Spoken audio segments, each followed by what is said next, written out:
I'm Sarah White from ourdailycraft.com, and today I'm going to teach you how to make these single crochet coasters. This is a great first crochet project if you've never crocheted before or if you need a refresher, because they're super fast, easy, small. They're made with cotton yarn, which is really inexpensive and easy to find. You can make a bunch of them from one ball of yarn.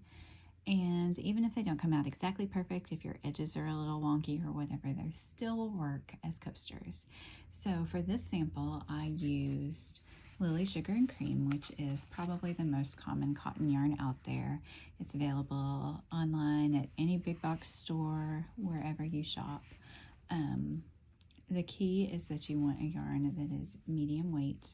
So you'll often see this symbol that says medium 4 on it. That's what we're looking for this project. And for the demonstration here, I'm going to be showing this Premier Home Cotton, which is actually a cotton and polyester blend.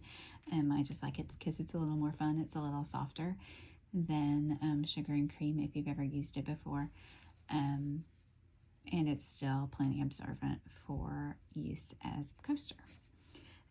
You will also need a crochet hook for this one. I'm using a size 8H 5mm, which is a pretty standard size for a medium weight yarn. And then I also will need a pair of scissors and a yarn needle for finishing off the project when we're done.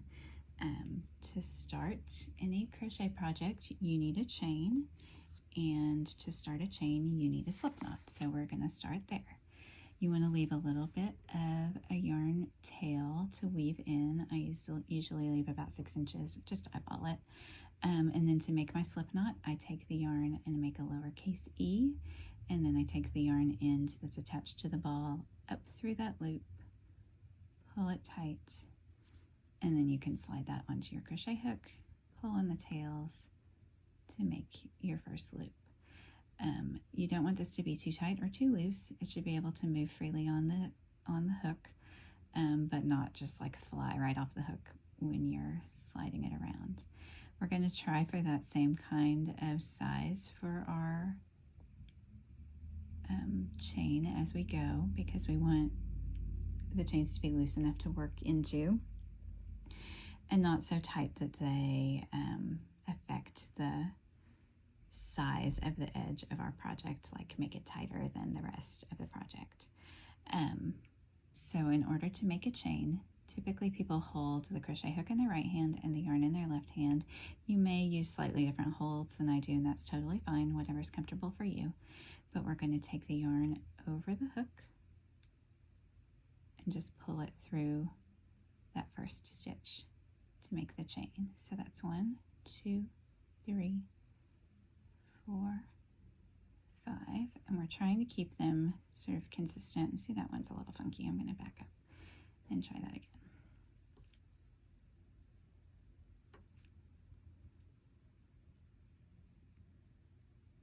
Trying to keep them consistent in size. So that's 1, 2, 3, 4, 5,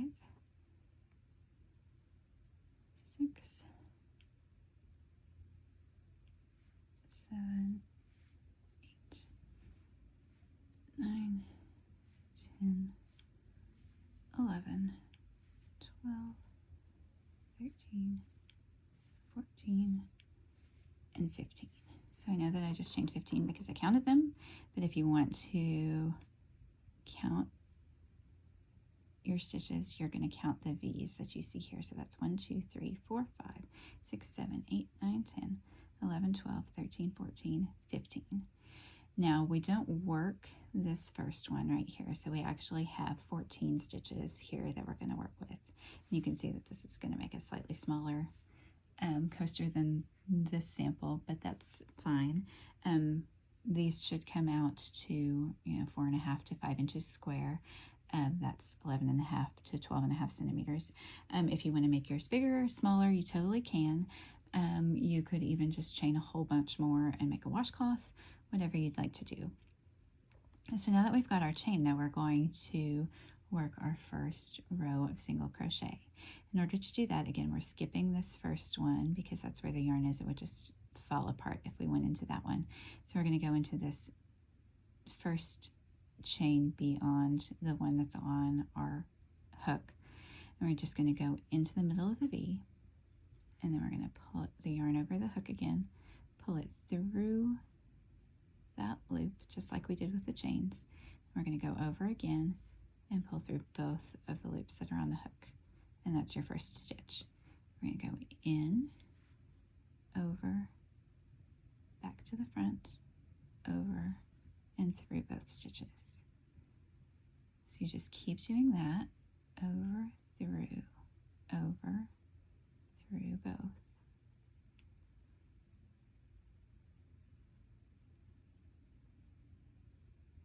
Across the project. And again, we're trying to keep these loose enough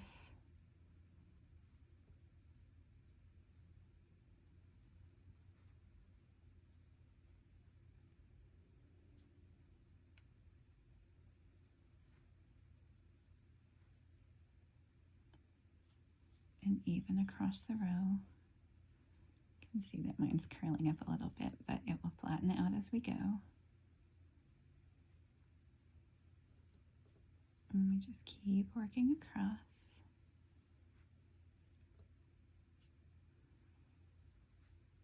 Our 14 stitches.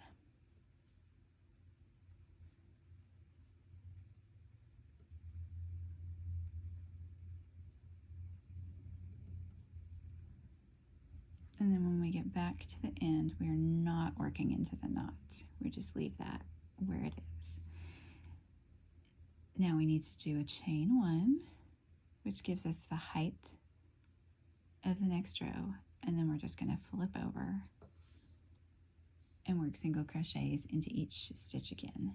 Now that we're out of the chain, you can go underneath both legs of the V, yarn over, pull through, yarn over, pull through both, just as before, but we're just not going into the center like we did on the chain.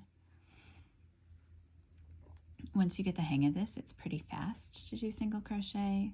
A lot of people find it boring, but I like it. I think it's kind of meditative and fun. It's the smallest stitch and the firmest stitch of crochet. So that makes it good for these coasters because there's not a lot of opportunity for water to seep through them. But again, if you end up with some weird large stitches or wonkiness, it's also totally fine because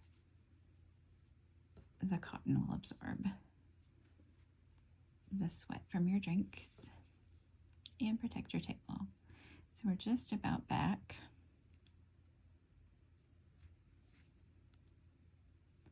To the end of the row again. I'm having a little trouble with this stitch. Happens sometimes that you need a little extra guidance. And there I tried to go into the middle. But we just want to go ahead and go under both loops of the V.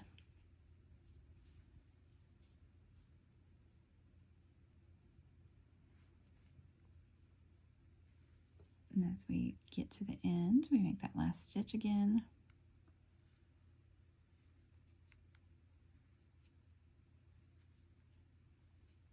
And then do a chain 1 so that we can complete the next row. And as I said, you can see this one's a little smaller than my first sample, but that's totally fine. And I'm just going to continue to single crochet each stitch of each row until I have a square, and I will show you how to finish it once I've done that. So I'm just about to finish up what is going to be my last row of my coaster. Now, of course, you can use a ruler or a tape measure to make sure that your project is square,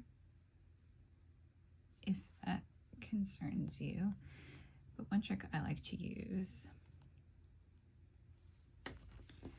when you're trying to make a square, you can take the bottom corner and fold it up to the top corner. And if you've got a right angle triangle, when you fold it, then that means that the piece is square. These don't have to be perfect, of course, and because of the height of the stitches, you might not get an exact perfect square, but it's totally fine. So when you get to the end of what's going to be your last row, don't do a chain one at the end. Just take your yarn and cut a tail again.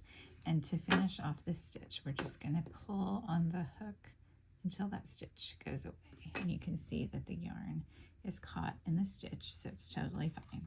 But what we want to do to get rid of these ends is called weaving in the ends. So that's why we need our yarn needle here. We're just going to slide our tail onto that and then take it through some of the stitches to bury it.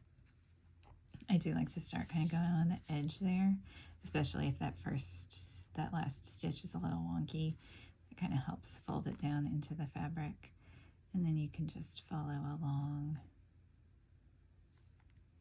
a row for a few stitches.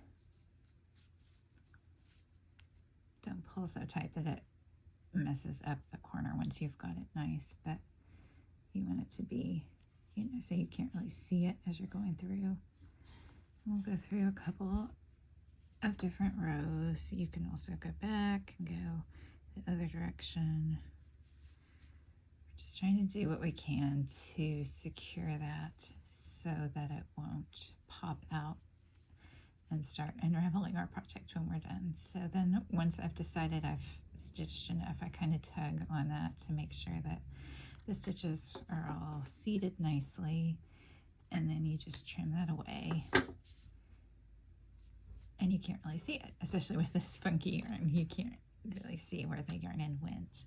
And then we're going to do the same thing on the other side. And you can see here that the loop is kind of weird where we started. So I'm going to go ahead and tuck that in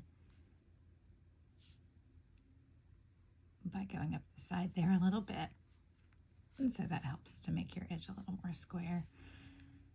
And then again, we're going to go up and back through a few stitches. There's no like magic formula for how much weaving to do or where to go exactly. And